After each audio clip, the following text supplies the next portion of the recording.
Primeira carta aos Coríntios, capítulo 10, versículo 32.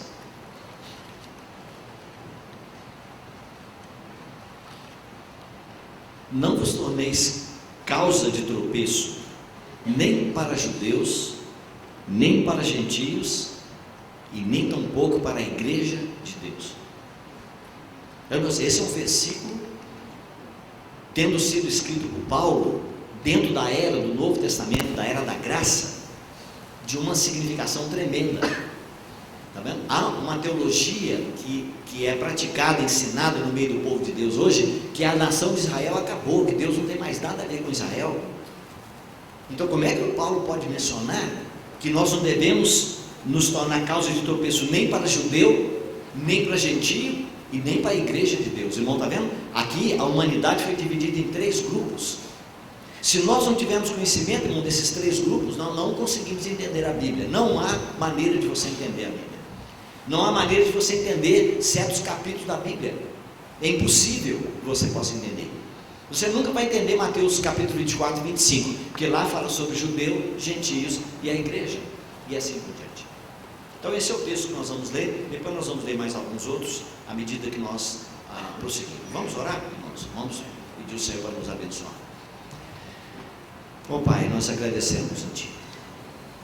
Agradecemos por aquele dia em que aprove a Ti revelar Seu Filho em nós. Quando a luz raiou em nosso espírito, quando o Senhor nos regenerou, o Senhor nos deu um novo nascimento. O Senhor nos fez nascer não da carne, nem do sangue, nem da vontade do homem, mas o Senhor nos fez nascer de novo, regenerando o nosso espírito. E é por isso que hoje estamos aqui, podemos adorar a Deus em espírito e em verdade. Pai, mais uma vez, quero declarar diante do Senhor dos meus irmãos, que eu creio de todo o meu coração, e pela experiência que o Senhor tem me dado, que só o Senhor é que tem as palavras de vida eterna.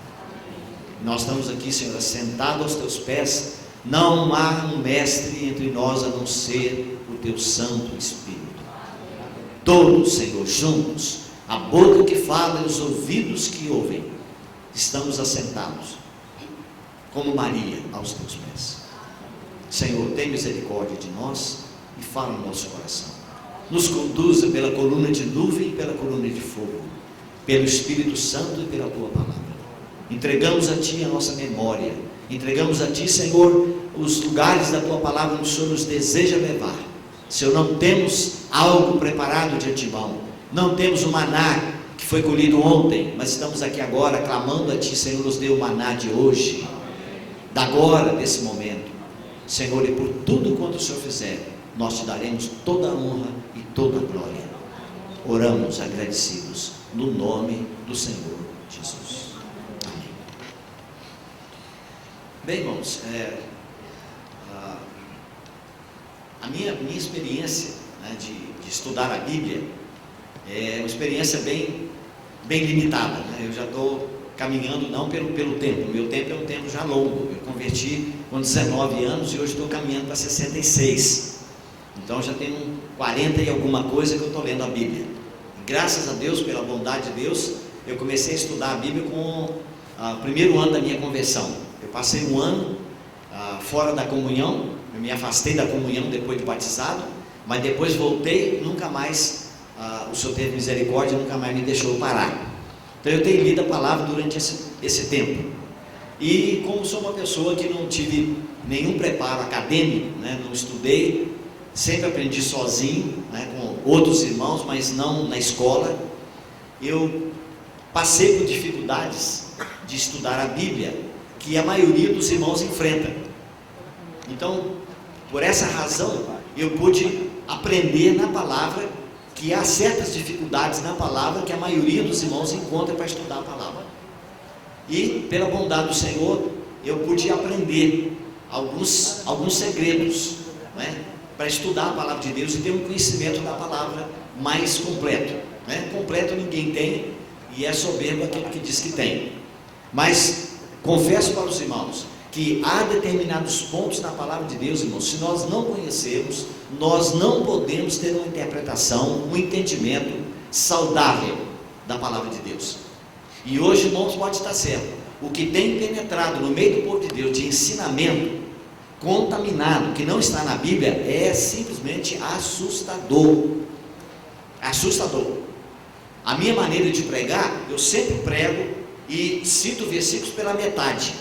Eu não cito eles todos, esperando que o auditório complete para mim. Mas, irmãos, a minha decepção é muito grande. A maioria das vezes, as pessoas não sabem completar, às vezes, nem João 3,16. Nem João 3,16. Nós vivemos numa época, irmão, em que a música tomou o lugar da palavra. Os cultos hoje é 1h30 de cânticos e 15 minutos de pregação. Totalmente desequilibrado. Não sou contra cantar, não sou. Não me entenda errado. Eu acho que podemos cantar, podemos louvar, mas, irmão, o centro é a palavra de Deus. É a Bíblia. Agora, por que isso aconteceu? Alguns dizem, houve uma nova descoberta do louvor. Irmão, no Novo Testamento não tem um lugar que menciona que houve uma reunião onde as pessoas cantaram. Nenhum lugar. A não ser que Paulo estava preso lá na cadeia com os pés no tronco, lá ele e o Silas, e aí eles cantaram à noite, mas aqui não é reunião da igreja. Então, irmão, não tem um lugar. Se alguém tiver um lugar, pode trazer aqui, eu te dou um prêmio.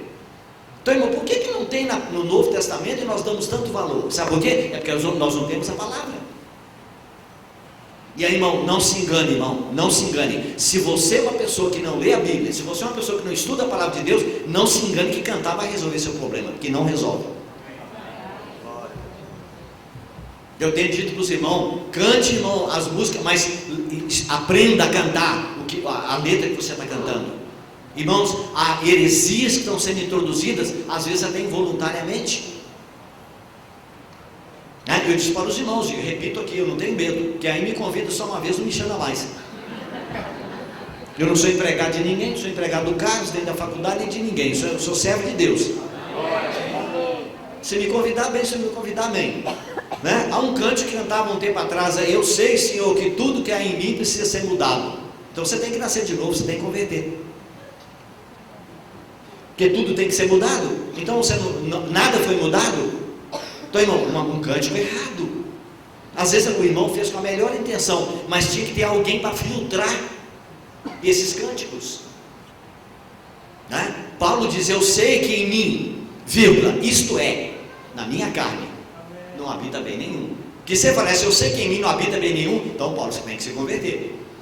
Mas, irmão, graças a Deus, dentro de cada crente há um velho homem e há um novo homem. Dentro de cada crente tem a carne e tem o espírito. A carne e o espírito lutam um contra o outro. Está vendo? E essa é a prova que você nasceu de novo. Porque o incrédulo não tem o espírito, ele só tem a carne, ele só tem o velho homem. Então, irmãos, é lamentável que hoje as pessoas não estudam a Bíblia.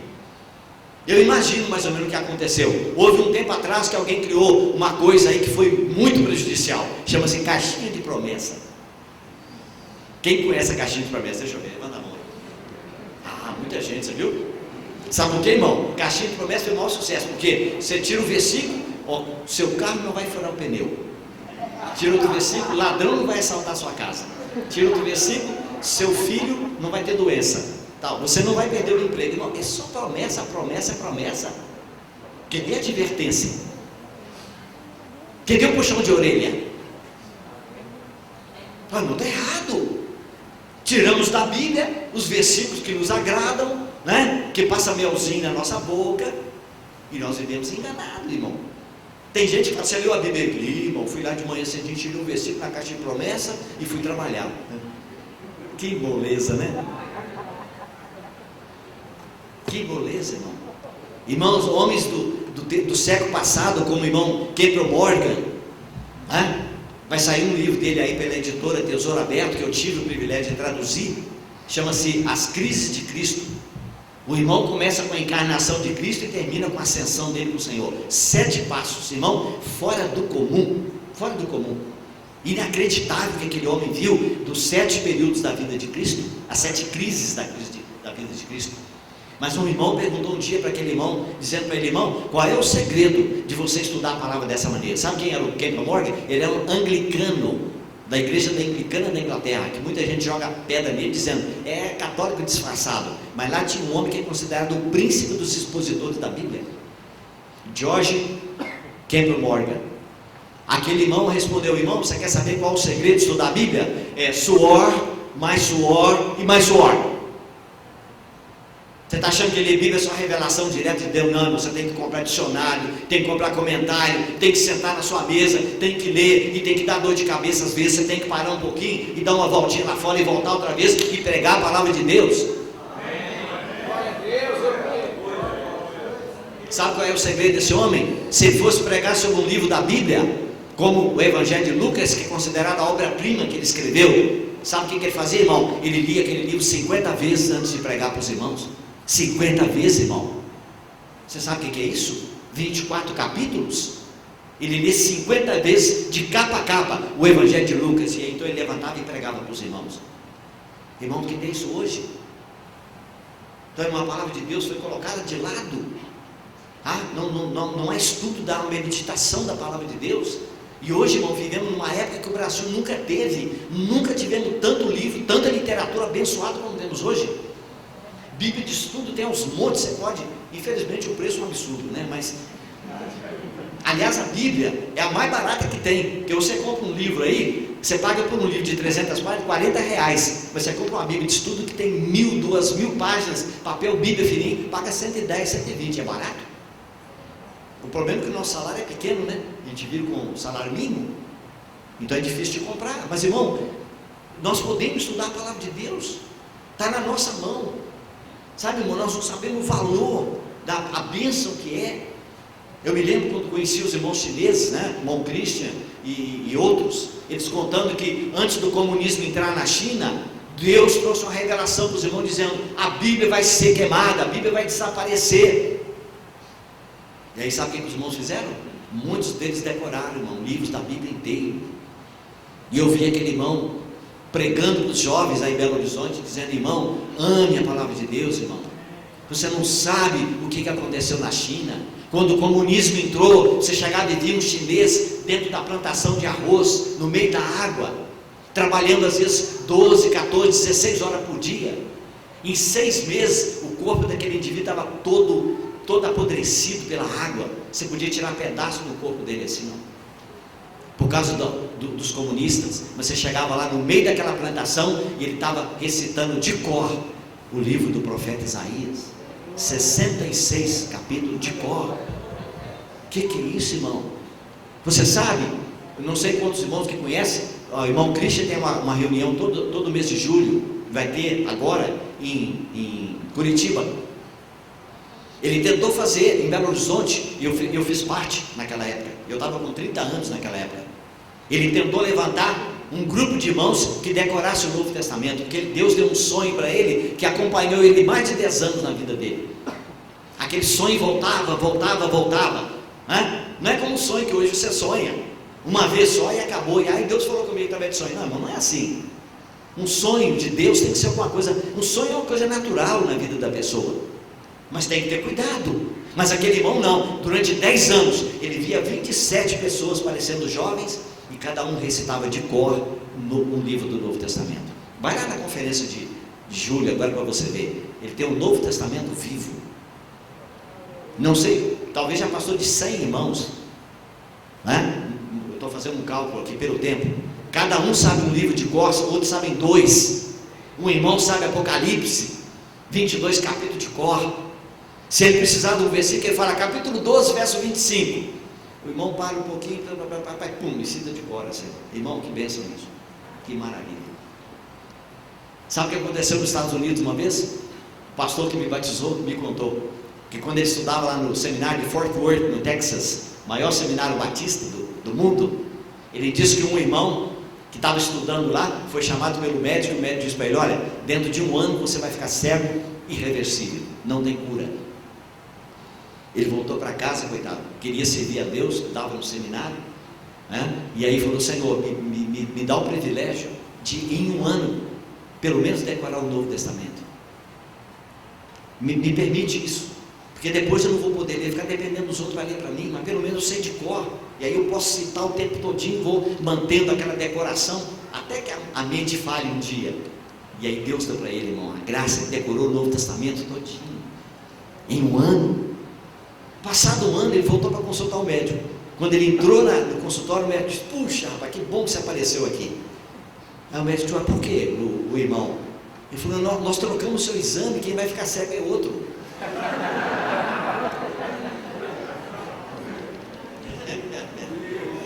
A notícia dessa eu queria ter. Puxa. Decorou, irmão, e não perdeu a vista. Não perdeu a vista. Que maravilha. Então, irmãos, olha, o que eu vou tentar repartir com os irmãos, e adianto, né, que você tem misericórdia comigo, porque eu vou falar talvez algumas coisas que pode não ser aquilo que você crê, tá certo? Mas o meu propósito não é de questionar ninguém. Eu tenho que ser fiel àquilo que Deus me mostrou, aquilo que eu tenho visto, tá? Mas com isso não quero imprimir na cabeça de ninguém, né, no coração de ninguém. Você pode ouvir, se você achar que é do Senhor, vale a pena, você aceita, senão você coloca de lado. Vamos manter, a nossa comunhão é com o Pai e com o Filho Jesus Cristo. Não é em torno de doutrina. Se for em torno de doutrina, nós vamos criar mais umas 3.000 denominações que já tem no Brasil, né? Já passamos de 3.000 agora, né? Então, se a gente continuar brigando por causa de ponto de vista, nós vamos ter mais 3.000 em pouco tempo. Então, vamos manter a nossa comunhão com o Pai e com seu Filho, Jesus Cristo. Amém? Muito bem, irmãos. Irmãos, a palavra de Deus é muito clara quando ela diz que Deus tem um propósito para a humanidade. Para a humanidade. E ele deixou muito claro para nós a maneira como ele fez essa divisão da humanidade. Se você começa a ler o primeiro livro da Bíblia, Gênesis, não é? Muitos irmãos não sabem, mas do capítulo 1 até o capítulo 11 se passaram 2.000 anos. Ou seja, Deus resumiu em 11 capítulos um período de 2.000 anos. De Adão até Abraão se passaram 2.000 anos. Mas você imagina agora, a partir do capítulo 11, a metade do capítulo 11, porque muitos irmãos acham que Abraão foi chamado no capítulo 12, mas não é. Ele foi chamado no capítulo 11. A chamada do capítulo 12 de Gênesis é a segunda chamada. Está vendo? Irmão, Abraão não obedeceu quando ele foi chamado. Ele obedeceu parcialmente. Está vendo? Mas aí, irmão, a palavra de Deus diz claramente que Deus comprimiu 2.000 anos de história em 11 capítulos. Por quê? Porque não é o propósito dele falar para nós sobre aquele período. O propósito dele, que é o que era? É a partir do capítulo 12, quando ele chamou Abraão e disse: Abraão, sai da tua terra, da tua parentela, tá? E vai para o lugar que eu te mostrarei. E a palavra de Deus diz que Abraão saiu, né, foi chamado em Ur dos Caldeus, e aí ele saiu junto com o pai dele, e junto com Ló, e aí eles foram até uma cidade chamada Harã, e ali ele parou, porque não estava obedecendo, então pararam em Harã, aí o pai dele morreu, e ele continuou com o sobrinho Ló, e irmão, a partir daquele momento, Deus está fazendo a primeira divisão na humanidade. Até o capítulo 11, na chamada de Abraão, toda a humanidade era considerada para Deus um só povo. Todos eram irmãos. A irmandade era uma irmandade por causa da origem deles, que era Adão. Não havia diferença entre um e outro. Está vendo? E aí, irmão, se você quer entender a palavra de Deus de maneira bem correta, há uma palavra que muitos não aceitam, mas ela é básica, ela é fundamental. É a palavra dispensação. Se você quer estudar a Bíblia e entender, você tem que entender que Deus determinou dentro do período chamado tempo. Ele vai dividir esse período de tempo em 7 pedaços. E esses pedaços são chamados de dispensações. O que ele vai fazer? Ele vai provar para o homem, em primeiro lugar, que o homem não pode obedecê-lo, mesmo tendo sido criado inocente. Ele criou o Adão inocente, mas o Adão não obedeceu. Não foi assim? E aí ele foi julgado, foi colocado fora do paraíso.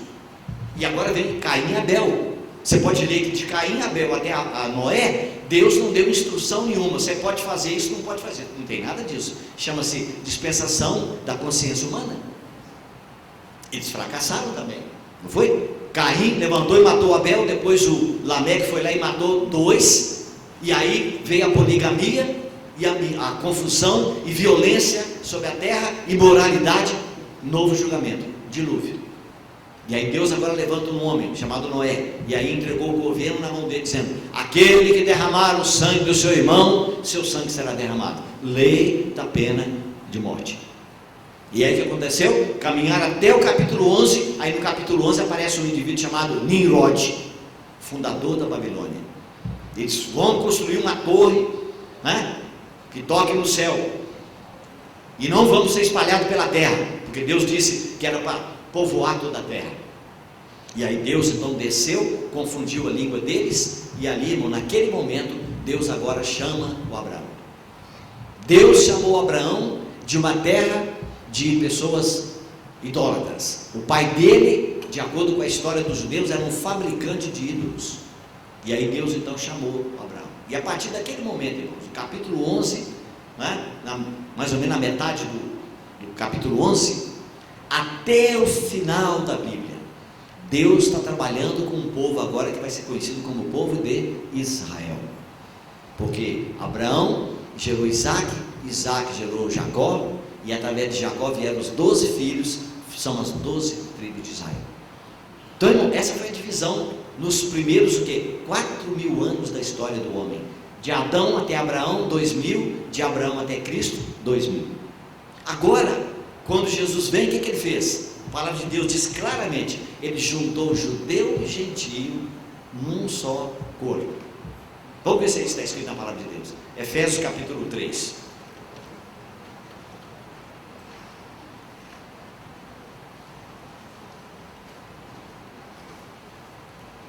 Efésios capítulo 3, versículo 4.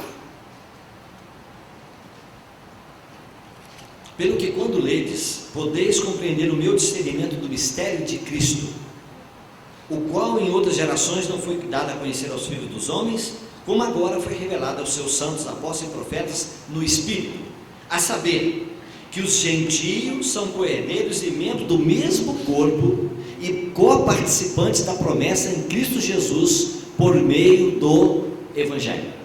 Então, os gentios são membros do mesmo corpo, mas membros do mesmo corpo com quem? Com o judeu. Então, irmão, quando chegou no dia de Pentecoste, Deus agora criou uma terceira divisão da humanidade. Ele pegou o judeu e o gentio que creram no Senhor Jesus e os batizou no corpo de Cristo. No dia de Pentecoste. A igreja nasceu no dia de Pentecoste. Está vendo? E aí, irmão, Deus criou agora uma terceira divisão. E aí, repare bem, o primeiro período foi de 2.000 anos. O segundo período foi de 2.000 anos. Está vendo? Quando você abre a carta que eu acredito que tenha sido Paulo que escreveu, Hebreus, ele diz lá que Deus, havendo falado aos pais pelos profetas e de muitas maneiras, a nós ele nos falou no Filho. Oi? Não, a nós ele falou no Filho, mas quando? Nestes últimos dias. Então, irmão, últimos dias tem que ser 2 pelo menos, que é plural. Está vendo? Então, irmão, por que o apóstolo Pedro, na carta dele, na segunda carta, capítulo 3, ele diz: um dia para o Senhor é como 1.000 anos, e 1.000 anos é como um dia. Irmão, nenhuma palavra da Bíblia pode não ser sem significado. Toda palavra da Bíblia tem significado. E o que Pedro queria dizer com isso, irmão? É que para Deus um dia é como 1.000 anos. Está vendo? E agora, se Deus vai falar conosco no Filho nesses últimos dias, tem que ser pelo menos mais 2. Então, irmão, tudo indica que da primeira vinda de Cristo até a segunda iam passar mais 2.000 anos. Na nossa contagem já passou, né? Isso que nós já estamos o quê? 2009. Mas ninguém sabe a contagem certa e Deus também não trabalha certinho. 2.000, não. É aproximadamente. E aí, irmão, o que acontece? Na palavra de Deus diz, quando você chega no sétimo, o que é sétimo na Bíblia? Oi? Não ouvi? Isso, obrigado. Descanso, irmão. Está vendo? Deus trabalhou 6 dias e descansou no sétimo. Agora, irmão, nós estamos vivendo uma época de ouro da história da humanidade, principalmente para nós somos cristãos. Está aí, irmão, o quadro está se fechando. Eu espero poder falar para os irmãos aí um pouquinho sobre a nação de Israel. sobre o que está acontecendo, né? Da guerra lá dos árabes com o povo de Israel, aquela briga por causa daquele lugar onde está a mesquita lá de Omar, que é o lugar onde tem que ser construído o templo. Irmão, lá tem um templo dos árabes, mas a palavra de Deus diz que o anticristo, ele vai sentar no templo de Deus. Que templo de Deus é esse? É aquele templo. Então aquela casa lá vai ter que cair e vai ter que ser construída outra, que aliás já está toda pronta. O templo de Israel, irmão, está todo prontinho, tá? Depois, se você quiser me procurar, eu te dou o nome de um site que você vai poder entrar e ver todas as peças do tabernáculo, já tudo prontinho. A mesa de ouro, o altar de ouro, o candeeiro de ouro, o altar de bronze, a mesa, a pia de bronze. Só não tem uma que não pode ser refeita, que é a Arca da Aliança. Essa não pode ser refeita, está escondida lá debaixo do templo, de acordo com os rabinos lá, irmão. Então, irmão, olha, o quadro está sendo formado, está vendo? O quadro está sendo formado para Deus concluir o que Ele está fazendo. Nós estamos no fim da história da humanidade. 6 dias de trabalho, mais um de descanso, e depois entramos no 8º, novo céu e nova terra. Então, irmão, que praza aos céus que essa interpretação seja certa, né? Eu não creio que vai demorar muito, não vai demorar muito. Olha só a situação que está hoje no mundo. Agora, irmão, onde está o equilíbrio desse entendimento da palavra de Deus? Deus começou primeiro, de capítulo 1 até capítulo 11 de Gênesis, e aí todo mundo era igual. Nós poderíamos chamar que esse foi o período dos gentios. Está vendo? A palavra gentio e a palavra nações é a mesma coisa na Bíblia. Está vendo? Você lembra de um? Deixa eu citar para você ver. Jerusalém será pisada pelos gentios até que seu número se complete. Até que os tempos dos gentios se completem. Está vendo? Irmãos, não quero que ignoreis esse mistério, que o endurecimento veio em parte sobre Israel, até que a plenitude dos gentios. Tá, irmão, eu vou mostrar todos esses versículos, irmão. São versículos que estão escondidos aqui na palavra, irmão, e que a igreja hoje perdeu de vista. E aí, irmão, nós não podemos ficar de fora, nós temos que entender. Por que que Mateus 24, Jesus diz, aprendei a parábola da figueira? Quando ele diz aprendei, é um mandamento ou não? É um mandamento. Quem que é a figueira? É a nação de Israel. Então, irmão, nós como igreja, membros do corpo de Cristo, nós temos um papel a ser cumprido hoje. Nós temos um papel. E aí, irmão, o que está sendo ensinado no meio evangélico no mundo inteiro? Que quando aconteceu o arrebatamento da igreja, o Espírito Santo será tirado da terra e acabou a era da graça. Não é verdade? Não é verdade. Porque está escrito lá no livro de Apocalipse, capítulo 7. O ancião perguntou para João, dizendo, quem são esses? E o João disse, não sei, Senhor.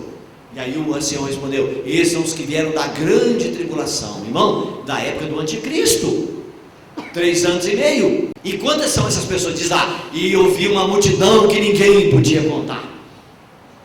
Então, irmão, não é um grupo pequeno. Então, irmão, lamentavelmente, nós, os evangélicos, de certa maneira, sabe, nós parece que temos um certo prazer de dizer que as pessoas que vão se converter e que vão pertencer a Deus é um grupo muito pequeno, mas não é verdade. Irmão, onde é que está a sabedoria de Deus?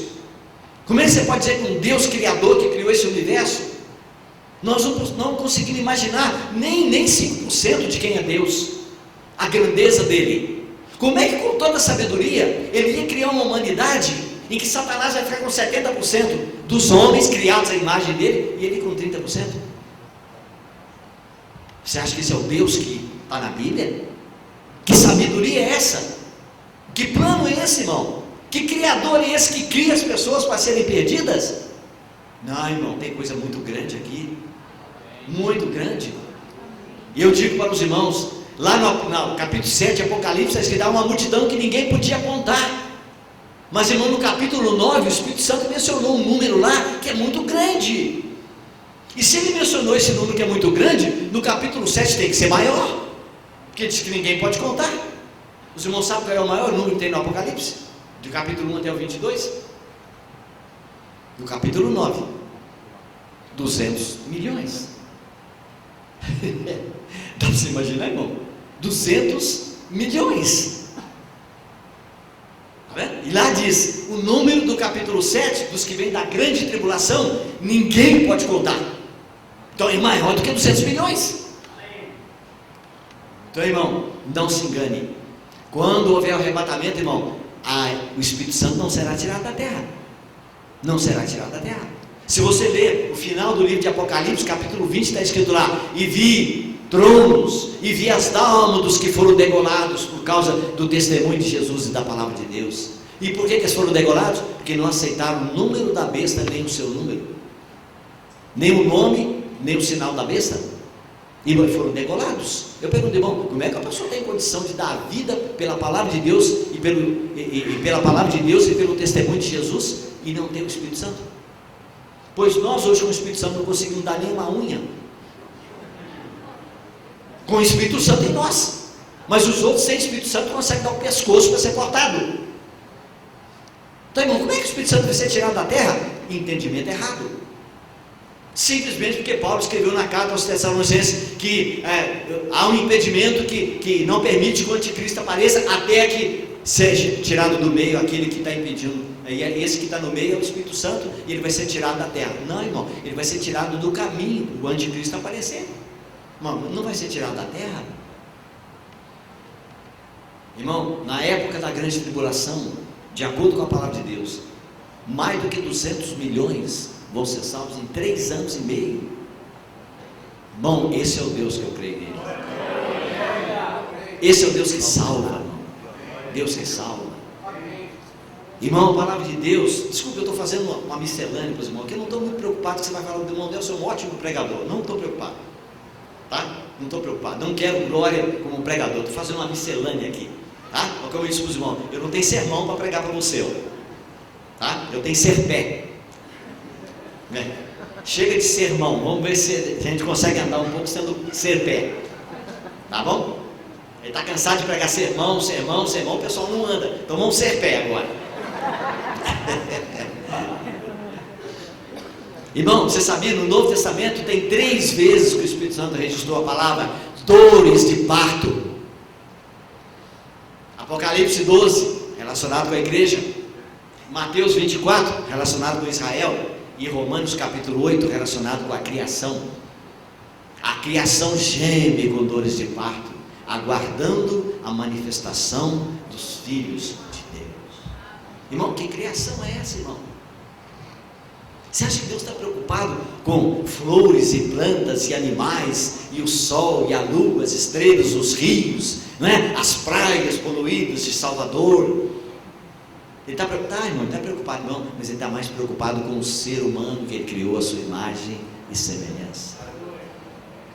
Ou, irmão, quando você vê as notícias do Rio de Janeiro, quando você vê as notícias dos crimes, dos assassinatos, dos traficantes de droga, da prostituição, irmão, você acha que essas pessoas não sofrem? Vocês acham que eles são insensíveis? Eles foram criados à imagem e semelhança de Deus, irmão. A criação geme, irmão, com dores de parto. E quando a Bíblia diz que a criação está gemendo com dores de parto, é porque alguma coisa vai nascer, irmão. Algo vai nascer. E Isaías, irmãos, ele diz que toda a terra se encherá da glória e do conhecimento do Senhor. Mas nós estamos todo mundo querendo ir para o céu. É claro que eu quero ir para o céu, não estou falando errado não, irmão. Mas, irmão, deixa eu só te mostrar uma coisa. Você lembra a oração que Jesus nos ensinou a orar? Mateus capítulo 6. Só repita comigo, só os primeiros versículos. Pai nosso, que está nos céus, santificado seja o teu nome. Só um minutinho. Vem o quê? Você está no céu ou na terra? O reino é para vir para onde? E seja feita a tua vontade